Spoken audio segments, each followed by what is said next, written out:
Hello, everybody. Welcome to another live stream for History Valley podcast. Today, Dr. Brad H. Young returns to the channel. How you doing, Doctor? Very good. It's good to see you, Jacob. Same here. All right, let's get started. I got a PowerPoint presentation ready to go. So this is the book we're going to be talking about today. We've talked about it before, Jesus and his Jewish parables. There's the Amazon link right there if you want to go get it. I highly recommend it. So could you explain to the audience, for those that may not have watched the first interview that we did on this, what is the Jerusalem School theory? And here's a diagram of it here that's in your book.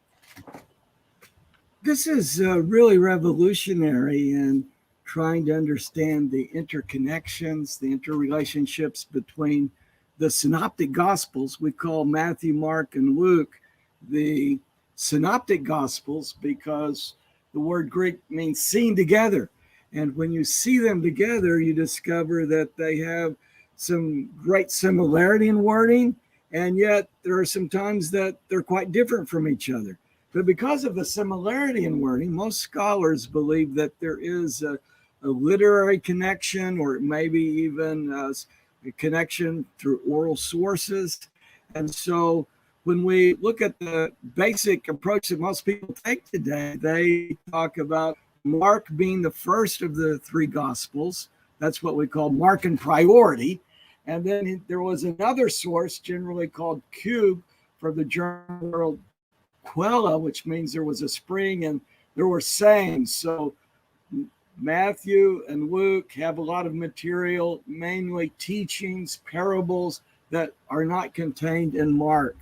Well, the Jerusalem School of Synoptic Studies, and especially the work of Robert Lindsay and David Flusser. Professor David Flusser was a great authority on early Christianity, the Dead Sea Scrolls. He was awarded the Israel Prize in Israel, probably the greatest award recognition that any scholar receives in the state of Israel. He's work on history. Yossi Pon, a historian that was writing, David Flusser prepared a critical edition of that. He worked a lot in building bridges between the Jewish and Christian communities. And it was kind of unusual because Bob Lindsay was, a Christian, a Bible scholar, Bible translator, pastor, and here David Flusser is an Orthodox Jewish scholar. Both of them had training in classical Greek, and both of them, of course, were fluent in Hebrew, and modern Hebrew was the way that they communicated and talked together. And so when you start studying the beginnings of the Synoptic Gospels, you find that there are a lot of Semitisms in the Greek. In other words, when you read a Greek word, maybe an idiom, sometimes you read the syntax of the way a sentence is put together. Sometimes you see phrases, things that would not be understood clearly in Greek, but are better understood in Hebrew.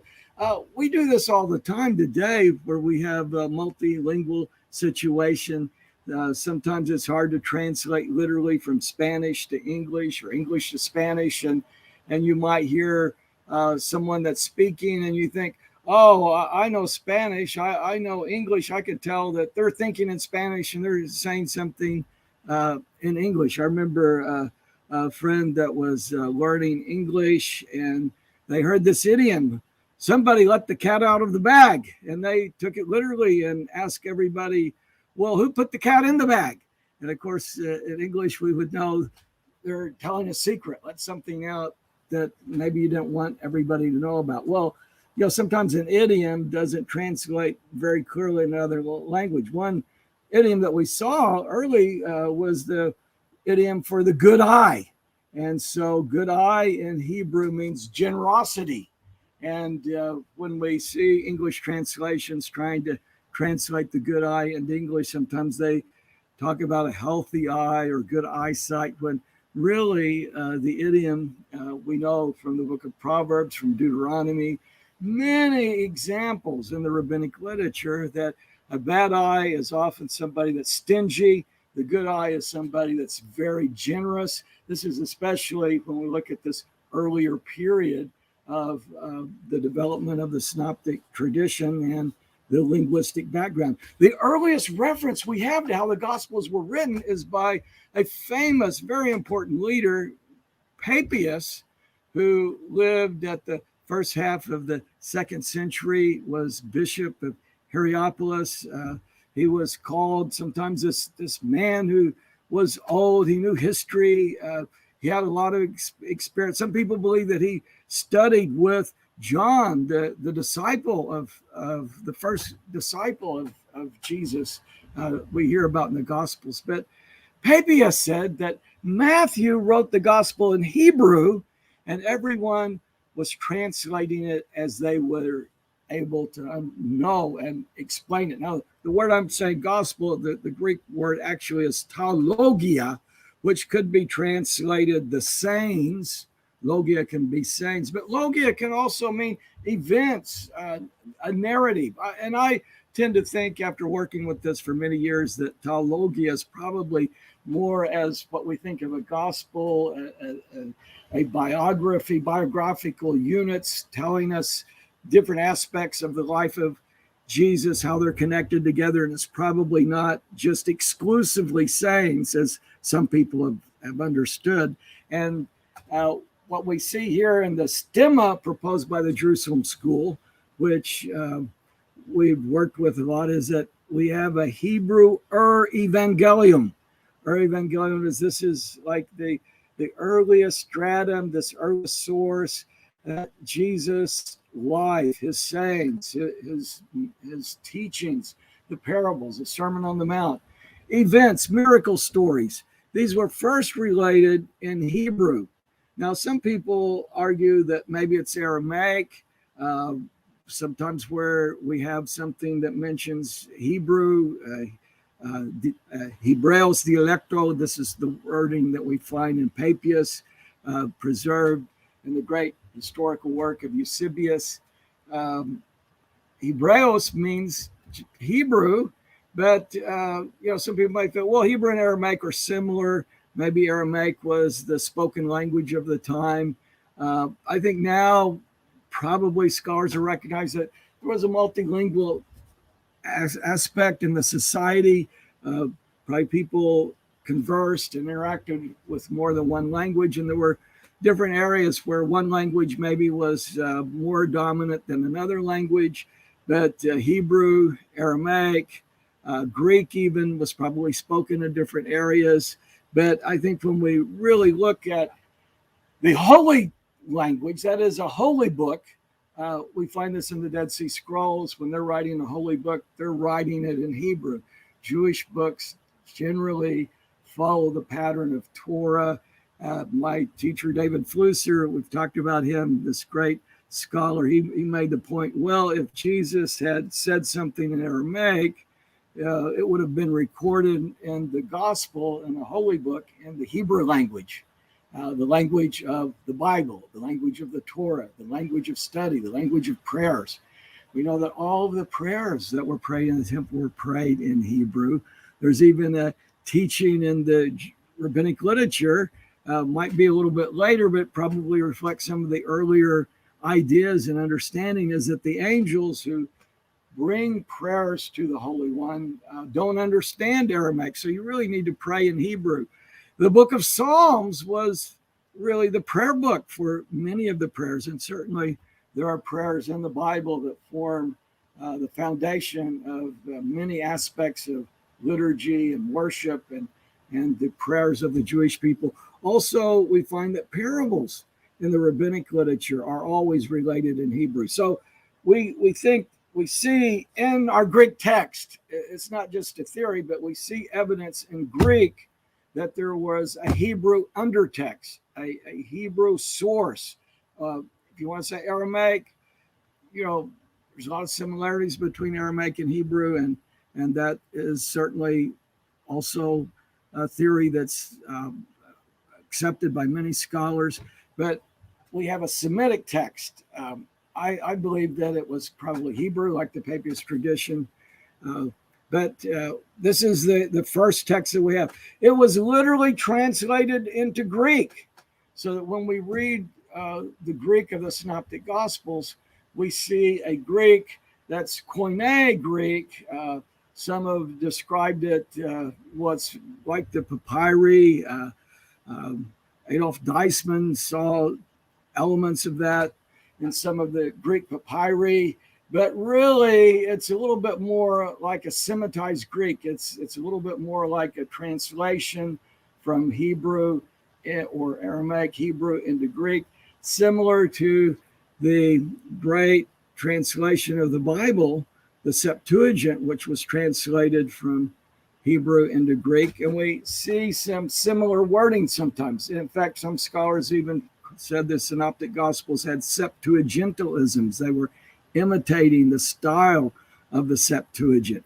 I really have to reject that because I think they were translating these texts and they're expressing it in language that people can understand. At some point, this text seemed to be a little bit reorganized. So we have the Hebrew undertext, the Hebrew Evangelium. We have a Greek translation. We have a reorganization. Maybe there was a collection of teachings like the Sermon on the Mount, or a collection of parables. We find, sometimes like a chapter in the Gospel of Matthew that deals with parables or events. There is a basic outline of the trip to Jerusalem, the story of Jesus' life leading to the death, the crucifixion, the resurrection accounts of the Gospels. So we have this narrative, this story that is being told, and it may have been reorganized at some point. We do see a slight difference in wording between Luke, Mark, and Matthew. Dr. Lindsay believed that Luke showed two sources. One source that he had in common with Matthew that was very close to this reorganized source text. But there was an earlier, what he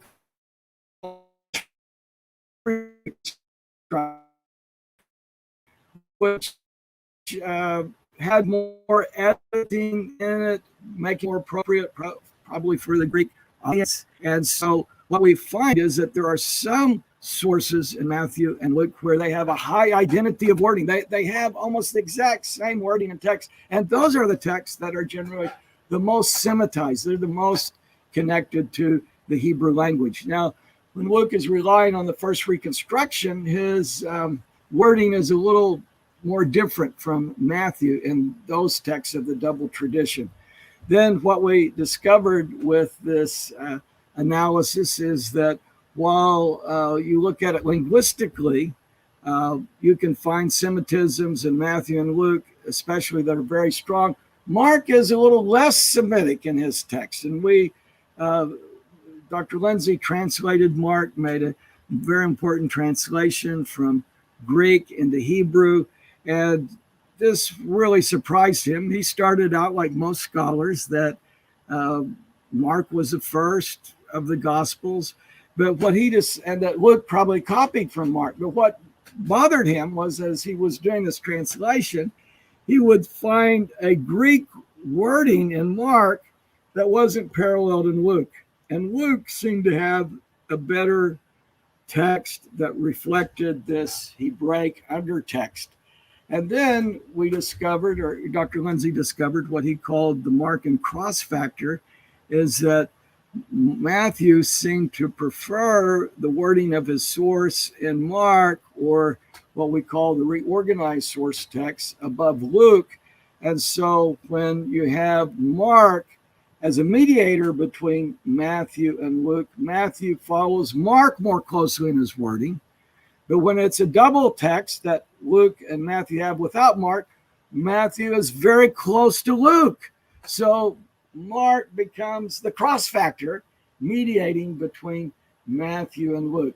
Well, everybody that studies the synoptic problem is trying to kind of understand how these texts develop, how they're related to one another. And so when we begin to look at some of this evidence, what we call the minor agreements of Matthew and Luke against Mark, sometimes they have wording that they agree with one another, and it seems like they're not following the Markan source. So when we have this theory of Markan priority, you have to say, well, how could Matthew and Luke both change Mark's source with the exact same wording if they're just using Mark as their only source? Well, of course, the answer is that they're not using Mark as their only source, but they're having a source literally translated from Hebrew into Greek, and they're using this source. They highly value that source, and sometimes they're agreeing with each other. They're copying from that source, and so they don't have the same wording that's in Mark. So then we begin to see, well, Luke would have been the first of the three Gospels, and then comes Mark because he's using Luke.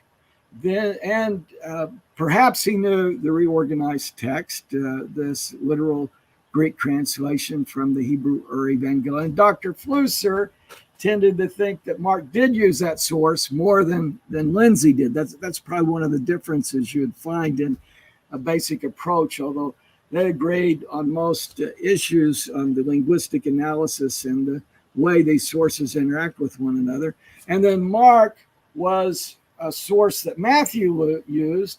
Matthew was also using this reorganized source text, and that's why his wording is so similar to the Gospel of Luke.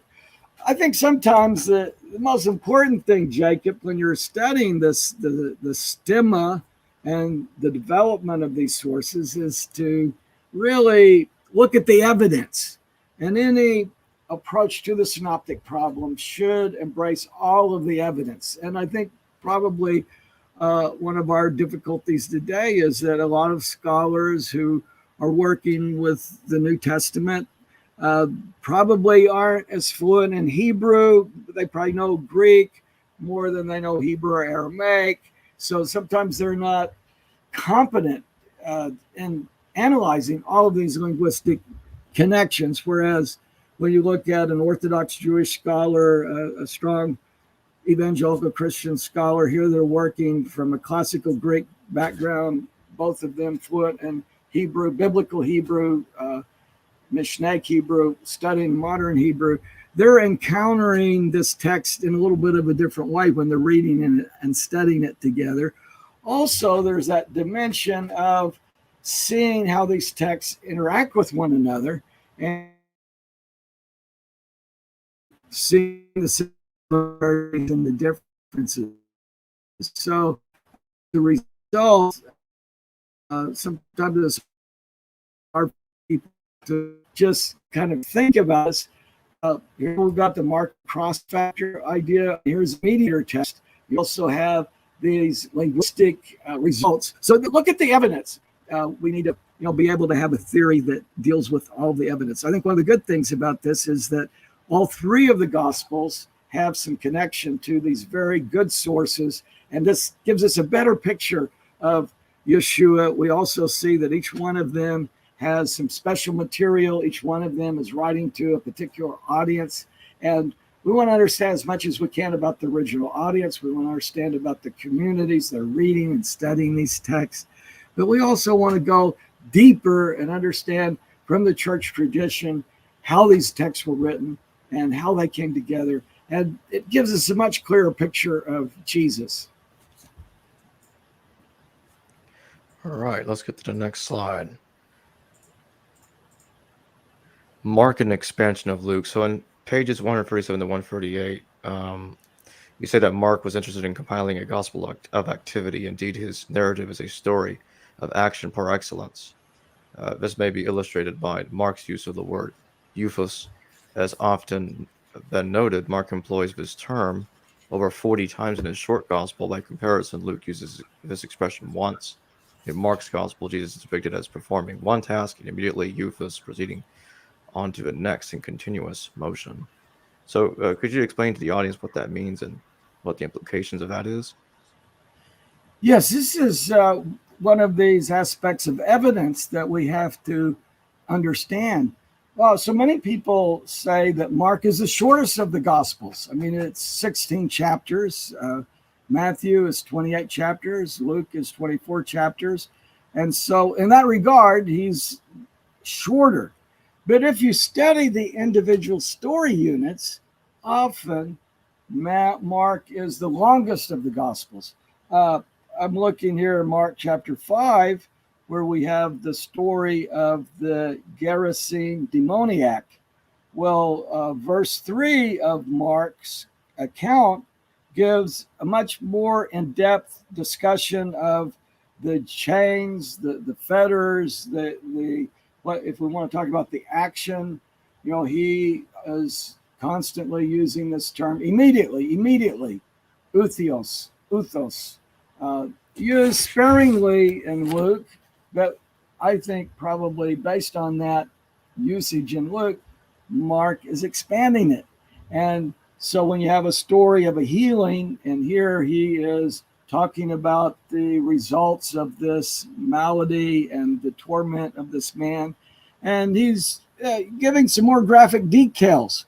Well, Matthew is much less involved in Matthew 8 in his account, and also Luke is shorter in his account than what we find in Mark. We also found this, we were talking about this in our earlier study where we talked about the parable of the mustard seed, where Mark is giving us descriptions. It's the smallest of all seeds.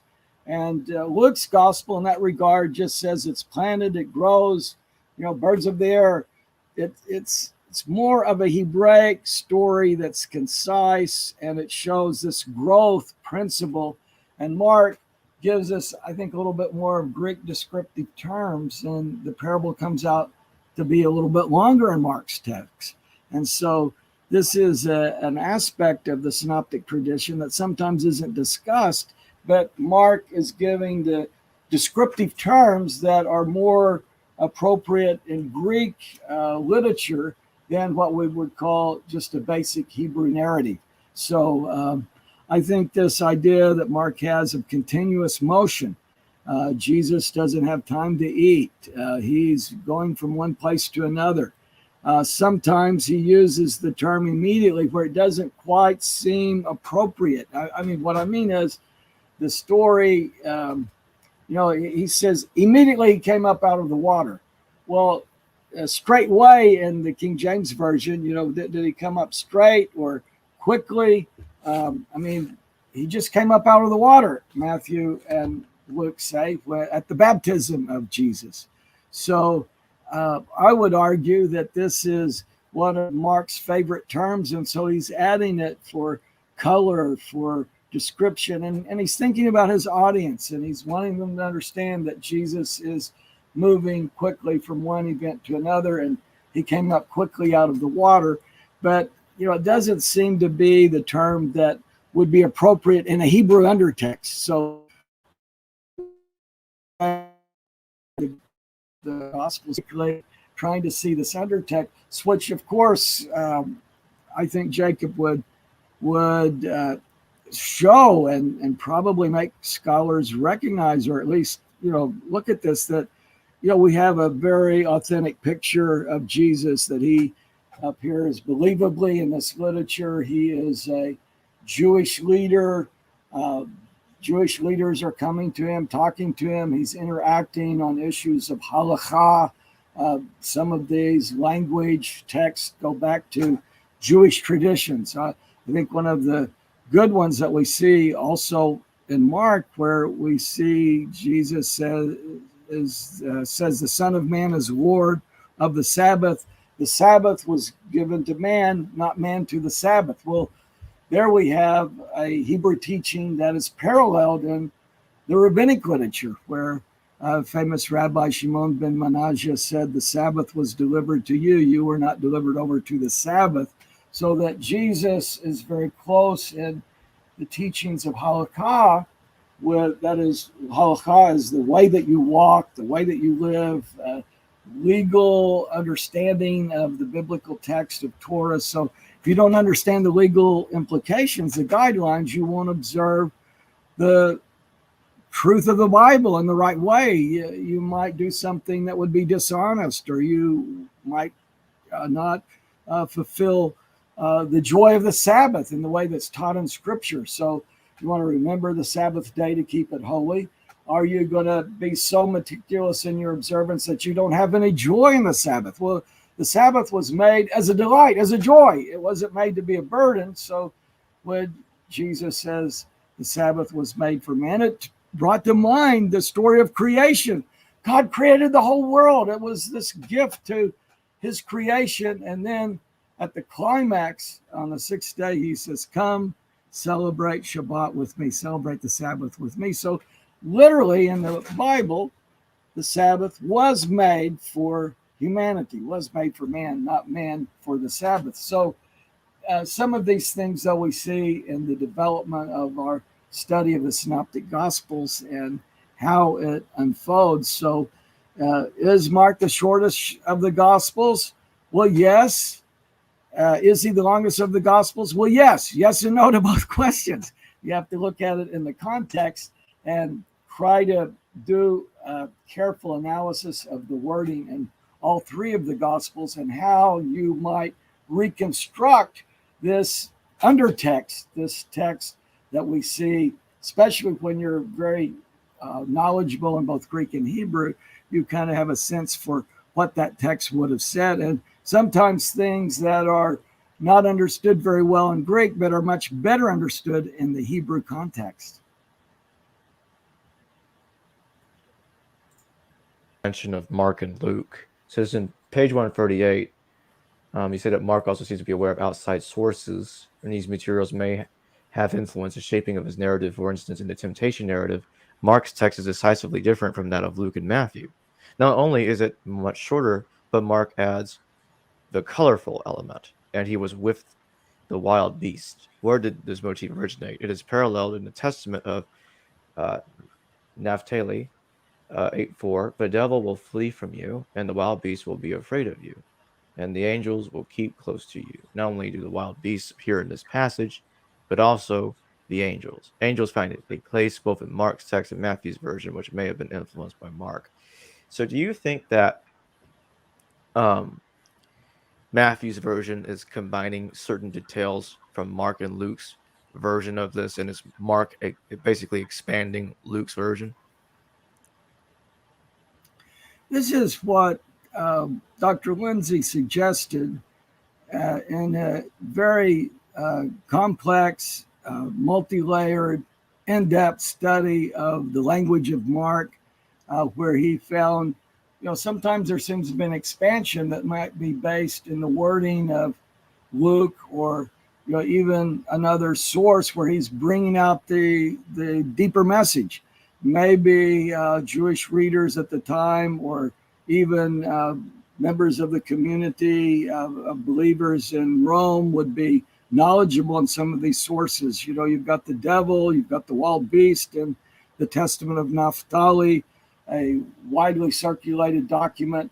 And so as Mark is interacting with this text, which is quite different in Matthew and Luke, and it seems like Matthew and Luke, have some common sources, and they're not really following Mark so closely.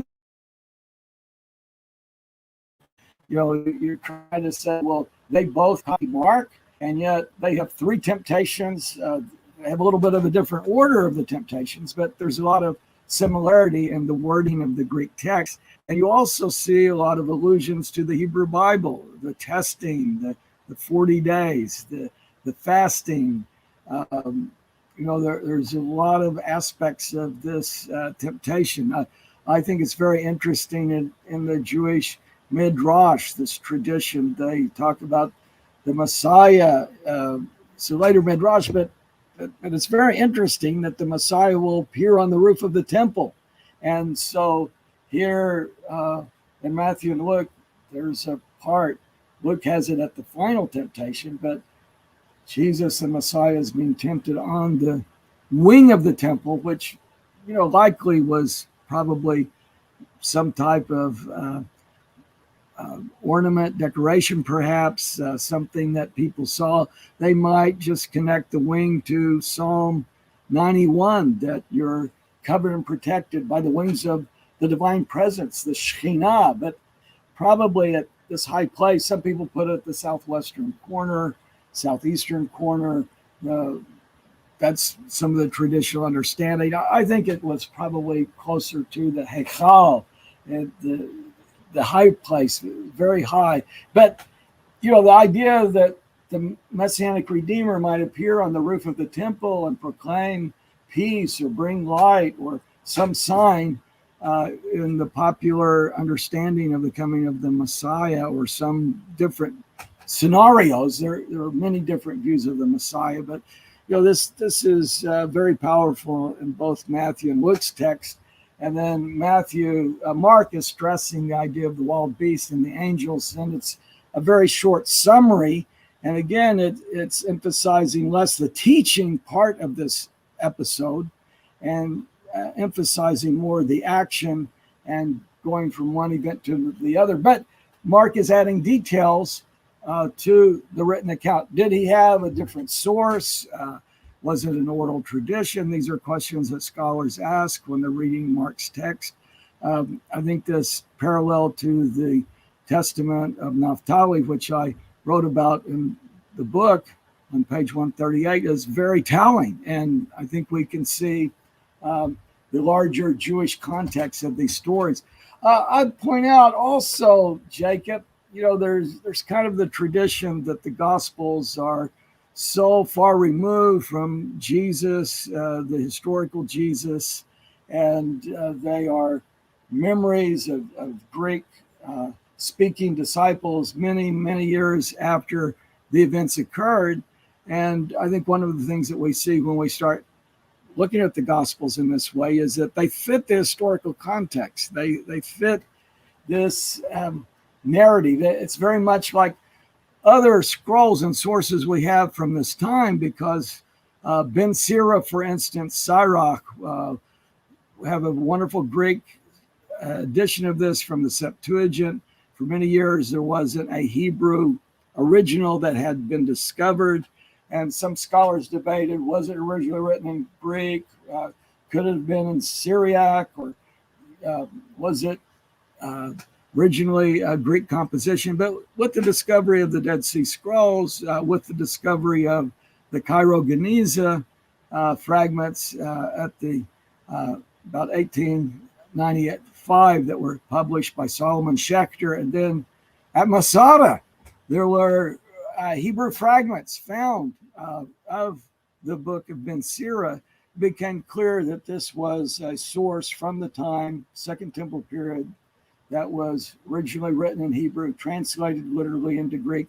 And I think we see the similar thing with the testaments of the 12 patriarchs, what we're talking about, one of the testaments of Naphtali, that we have Aramaic fragments, we have Hebrew fragments, we have different sources, but we also have the Greek version, which is probably the fullest text that we have. We don't have all of the sources, but we have enough to say probably these were written in Greek, translated, written in Hebrew, Aramaic, maybe translated into Greek.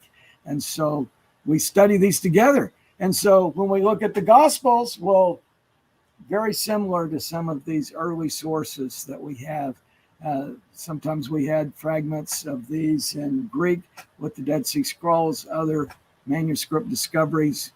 Recent times we see a little bit more of the linguistic background, and we can piece it together more fully. Of course, all of these are documents that scholars continue to discuss and debate. And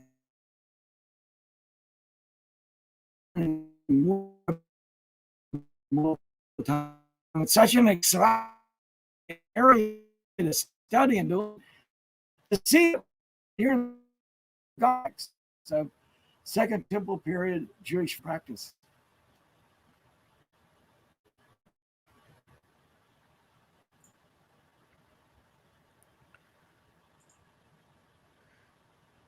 So here we have Mark and expansion of Luke. And in page 140, you say that the scribes were already mentioned in Mark 9:11 and Matthew 17:10, while Luke records that the crowds were astonished after Jesus performed a miracle. Luke 9:43. Mark depicts the crowds as being amazed at the very sight of Jesus. Mark 9:15. In Mark, the large crowd runs to greet Jesus, Mark 9:15. Moreover, it seems that Mark has expanded the narrative to include graphic details of the child's malady and his exorcism, Mark 9:21, 22b to 25a, 25c to 27.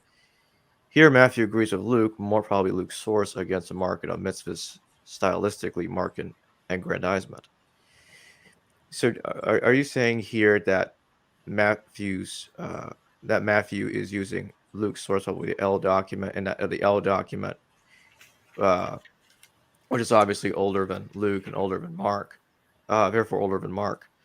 Um, so, do you think it's more likely that Matthew used Luke or Luke's source to uh, to go against Mark? I think it's more likely that Matthew and Luke are based on a common source, and that Matthew is following this source very closely, and Luke is following it closely. But there are differences in the wording.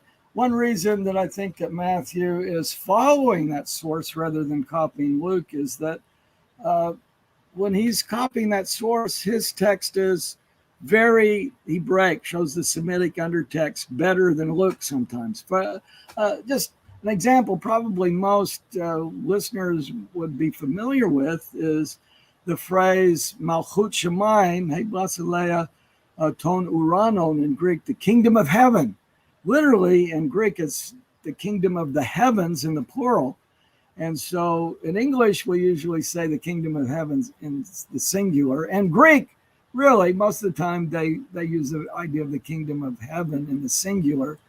But Luke does not use the term kingdom of heaven. He used the term kingdom of God.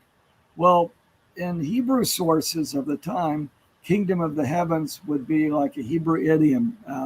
It's prevalent in literature of the period, especially in the later rabbinic literature. They almost always use the term kingdom of heaven. I commented, I think the last time we were talking about this, that there is a rabbinic parable in the Mechilta, which actually some manuscripts have the kingdom of God, which is interesting, instead of the kingdom of the heavens. But I would say Luke is stylizing it a little bit. Maybe he thought that his Greek readers would think kingdom of the heavens, maybe Zeus, the god of the heavens, and he's wanting people to understand, no, we're talking about the biblical revelation, the true God of Israel. So he uses the term kingdom of God. Well, here, Matthew's version is more Hebraic with the term kingdom of the heavens.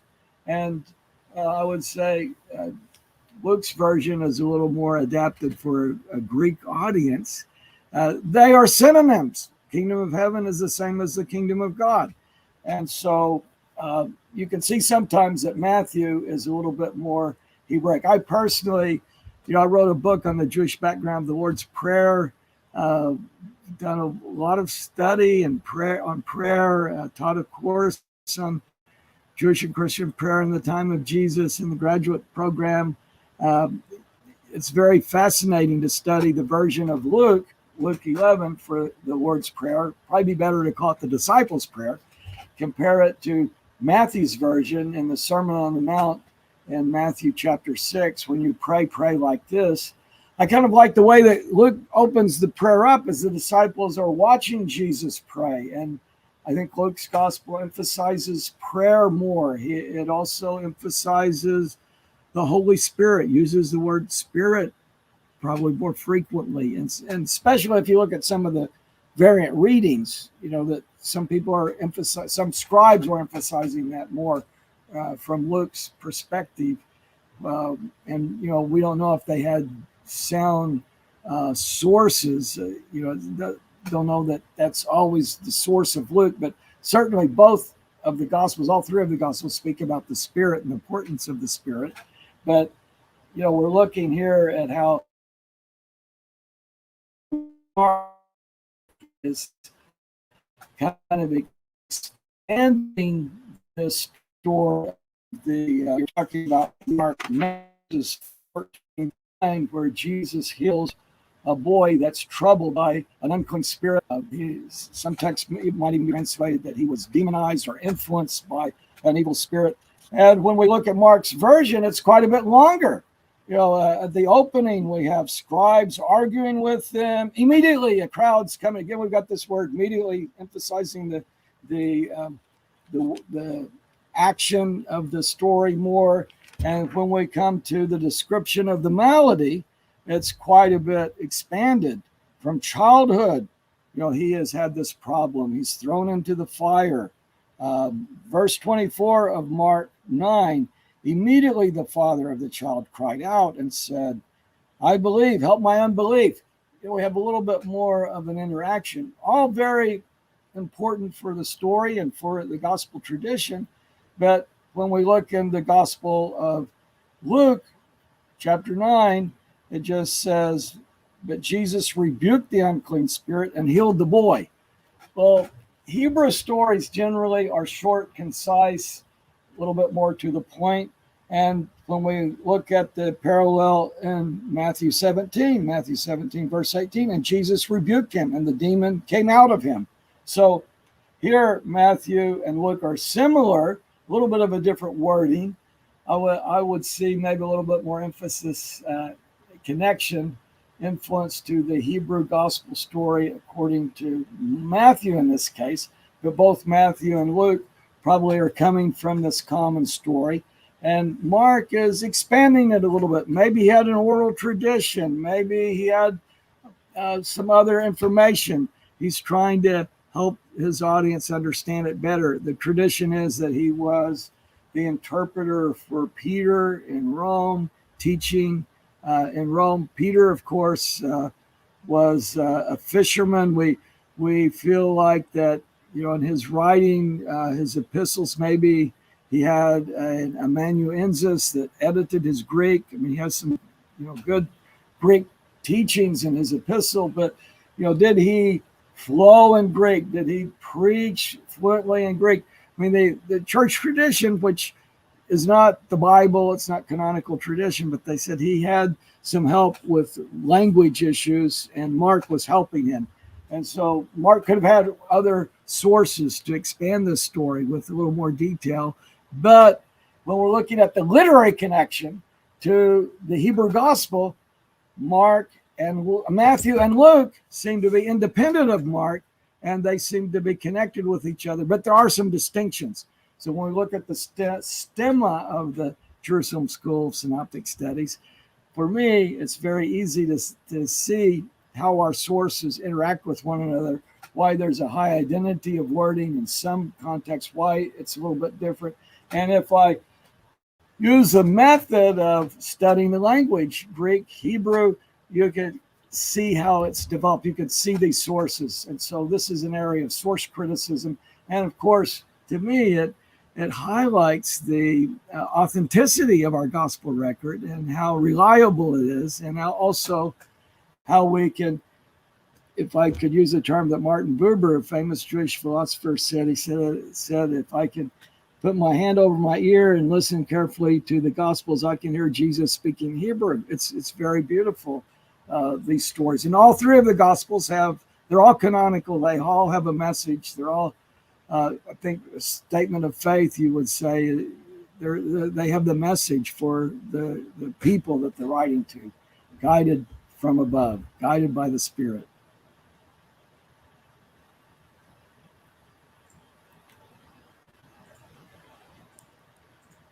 Let's get to the next slide. Matthean rearrangement of Luke. So on page 166 in the book, you said that in Matthew's gospel, the parable of the talents appears after the parable of the Last Judgment, a context which seems to keep in focus the theme of the preparedness for the coming of the Son of Man. However, in Luke's gospel, the passage is situated at the end of the Lucan travel account and follows the story of Zacchaeus, a tax collector. Luke, or the pre-Lucan redactor, does all to make the parable fit this context. First, he adds the genitive absolute, as they heard these things, in order to tie the parable to the story of Zacchaeus, verse 11, and make it sound as if Jesus related this illustration on that occasion. Yes, this is very fascinating as we look at the arrangement of the Gospels. Some people have argued that the arrangement comes from Mark, But I would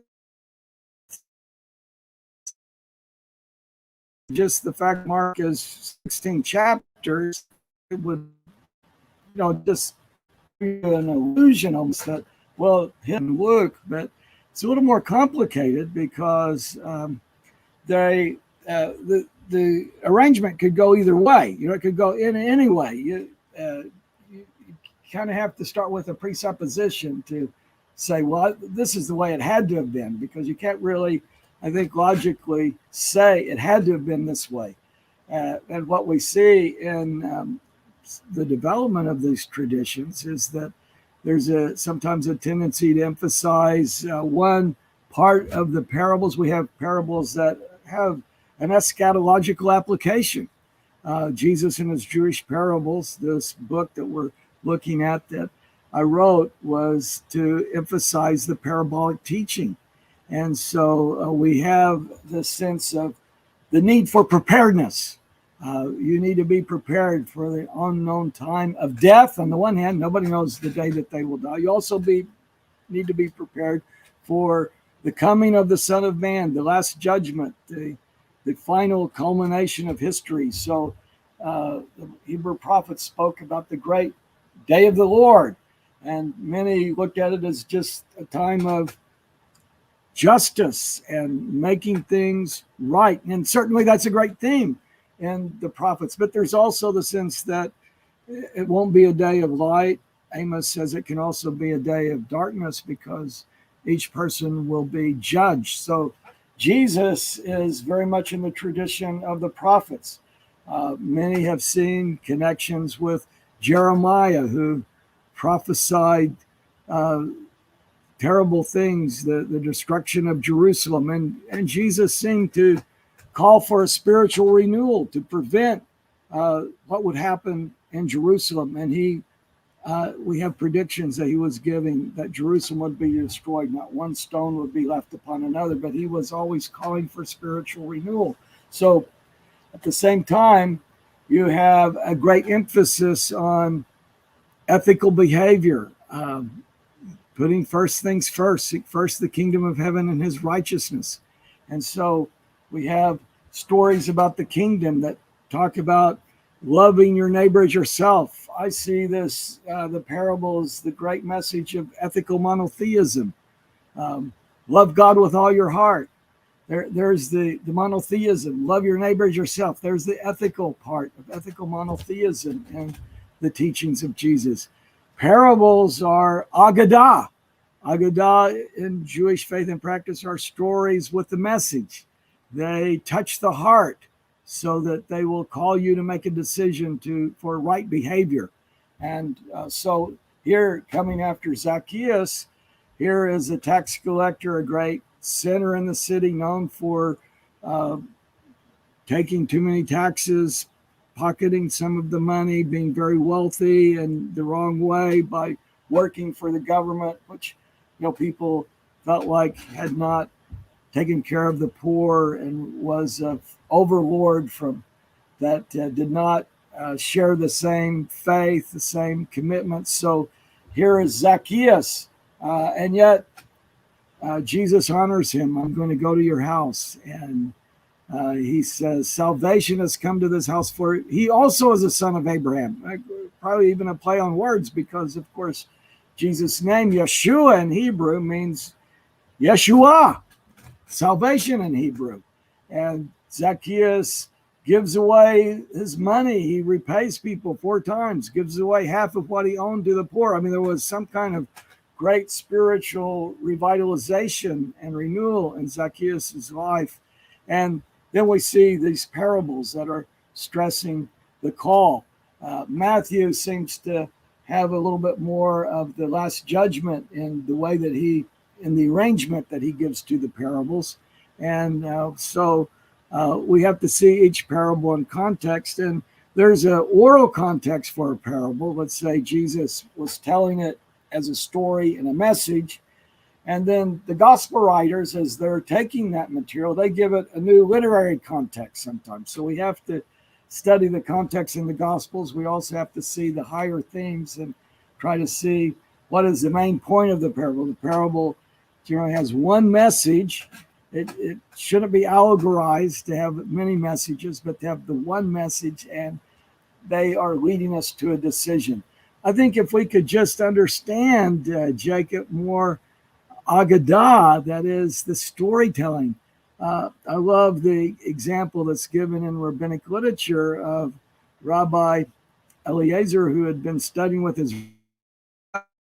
rabbi all day. He great privilege.